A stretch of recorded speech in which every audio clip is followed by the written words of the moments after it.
欧洲的6代机都是骗人的。日英意下一代战机研发计划已经写了。作为号称超越 F-35的6代机 ，JCAP 可以说要什么有什么，中程僚机、人工智能、超音速巡航都是标配。火力军也很期待，只是根据最新消息，这个计划又推迟了。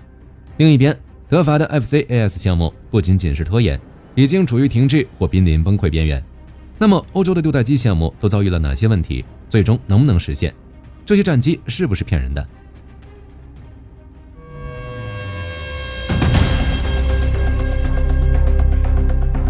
为了应对未来战场，欧洲推出了2款6代机，也就是 JCAP 与 FCAS， 性能差不多，重点就是中程僚机。外出打架时，自己隐身在后面，指挥一群小弟往前冲。这些小弟有的负责侦察，有的负责去当炮灰，有的负责背导弹。看起来很强，实际上各有各的问题。最近有消息的是，日英意 JCAP， 日本经济新闻报道，下一代战斗机的合同被迫推延。为了研发这款战机，日英意成立了一个国际政府组织 GIGO， 集中化管理决策、需求协调及合同授予，总部就在英国雷丁。BAE、三菱重工和莱昂纳多还搞了个合资公司叫坚毅，担任全寿命周期的设计、研发、生产。前期工作都整好了，但合同签不了，英国没钱了，一直没确定出资金额。特朗普重返白宫后，一直敦促欧洲迅速增加国防开支，英国也这样做了。2025年夏天制定了未来10年的国防力量发展计划，结果发现成本越算越高，根本无法实现。在2025年，英国政府抛出了一份战略国防审查，这份报告野心极大，号称要用10年的时间把英国军队重新锻造成一支精锐之师，重点包括核威慑、建造新型核潜艇、建造弹药工厂以及增加军队数量。又要搞 JCAP 6代机，又要搞 AUKUS 核潜艇，还要给核弹头升级。一个兜里只有10块钱的人进了一家米其林3星餐厅，还点了一本菜单的菜，根本付不起。即使按照北约的共同目标，到2035年将军费支出占 GDP 的 3.5% 来算，依旧无法支付账单。英国这样做的原因很简单，装备不行还缺人。比如阿贾克斯装甲车，英国花了50多亿英镑，结果这车跑起来噪音和震动能把成员震出职业病。到了2025年，这玩意儿居然还在进行暂停训练评估。根据英国防务杂志的报告，英国陆军司令提出了一项地面部队改革计划，确保到2027年为潜在的高强度冲突做好准备，这就意味着花钱。还有空军，英国把英式教练机的生产线给关了，结果现在尴尬了，未来的6代机飞行员拿什么练手？拿模拟器玩王牌空战吗？现在的英国空军甚至在考虑去买意大利的教练机来救急。为了将国防开支控制在合理水平，英国需要削减280亿英镑预算，拆东墙补西墙。第一刀砍向了海外贫困国家，英国把对外援助的比例从 0.5% 直接砍到了 0.3%。这一刀下去，在2027年能省下约60亿英镑。巧了，那年把军费限制到 2.5%， 刚好也需要59亿。第二刀砍向了国内的民众，为了给军工产业腾地方，英国的基础设施投资缺口正在急剧扩大。专业机构分析，到2040年，英国将有近2万亿英镑的资本项目，住房、交通、医院没钱修。但算来算去，这钱还是不够。由于财政紧张，原定于2025年秋季公布的投资计划已经被推迟。如果这个合同一直拖着，这个由尖端工程师和上千家供应商组成的庞大体系就会陷入一种技术性待机状态。时间一久，顶尖人才就会跑路。毕竟谁会为了一个连合同都没有的项目浪费青春呢？除了合同问题， JCAP 项目内部也吵得不可开交。意大利国防部长克罗塞托直接公开开炮，说英国人在技术上搞秘密主义。意大利和日本已经把很多技术壁垒拆了，结果英国捂着关键的航空电子和软件架构不给看。还有发动机， JCAP 要用的是罗罗和日本 IHI 共同研发的推进系统，这可不是一般的发动机，它要求极高的热管理能力。现在的隐身战机最大的问题就是热特征，你外形隐身了，但喷出的热气还是会被红外传感器抓到。JCAP 的目标就是搞出一套热循环系统，把发动机的热量转化为电力，同时降低排气温度。如果这个技术能突破，那它确实是划时代的。但问题是，这种顶尖技术，英国愿意跟日本、意大利平分吗？现在的秘密主义风波可能正是卡在了这些核心的黑科技共享上。意大利的逻辑很简单，既然大家一起摊钱，凭啥技术你独占？未来在这方面扯皮的可能性很大。日本这边则有点着急 ，F2 到2035年就退役了，他们一天都等不了，态度很明确。英国你别墨迹，要是2035年拿不出飞机，我分分钟掉头去买 F35 的升级版。至于 JCAP 会不会失败，不好说。如果全面研发合同一直签不下，交付日期会从2035年一路拖到2040年甚至更久。到了那时候，6代机可能都过时了。还有另一种可能，被迫降级。由于财政压力太大，三方可能会砍掉一些高大上的功能，最后整出一款5代版或者低配版6代机。当然，也有可能大而不倒。对于英国来说 ，GCAP 是它的面子，也是它维持航空工业主权的最后一块阵地。一旦失败，英国就彻底沦为了美国的2级供应商了。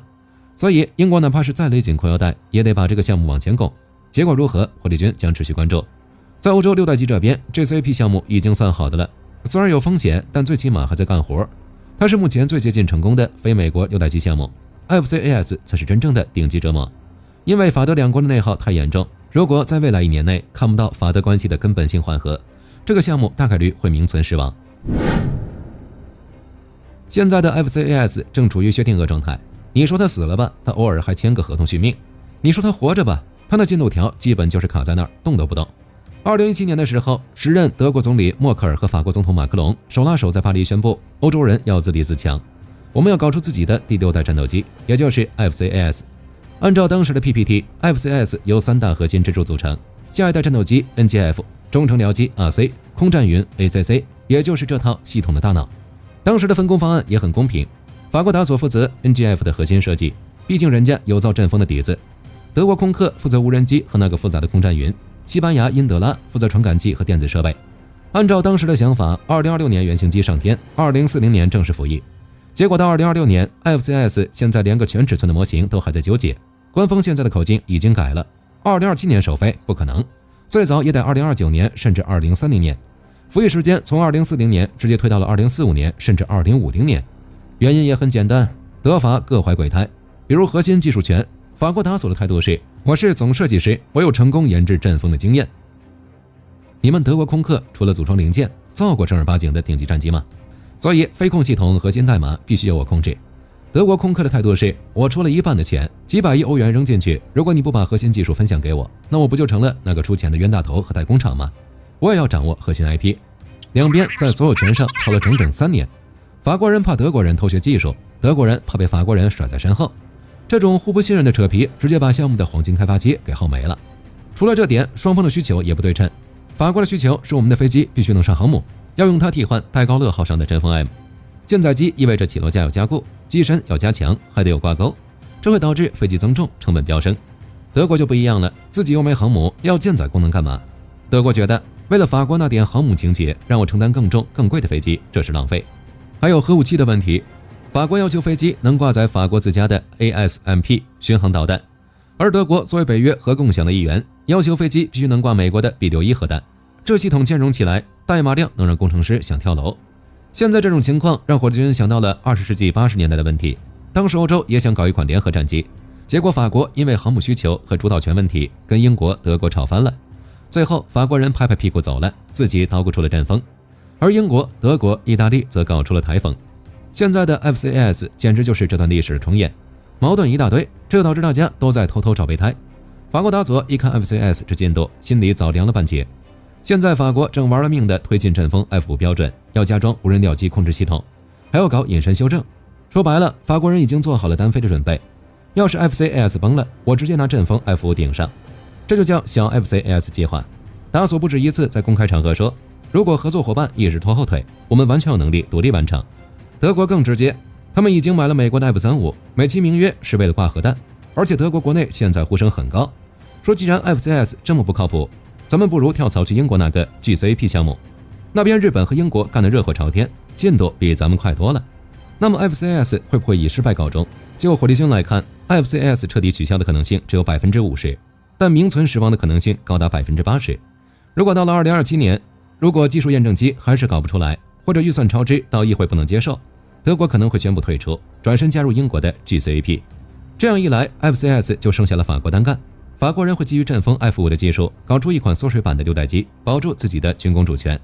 当然 FCAS 也有可能成为僵尸项目，为了所谓的法德友谊、欧洲面子，项目不撤编也不关停，但投入的资金会缩水，大家各搞各的插件，最后整出来的可能不是一个系统，而是一个拼凑起来的怪物。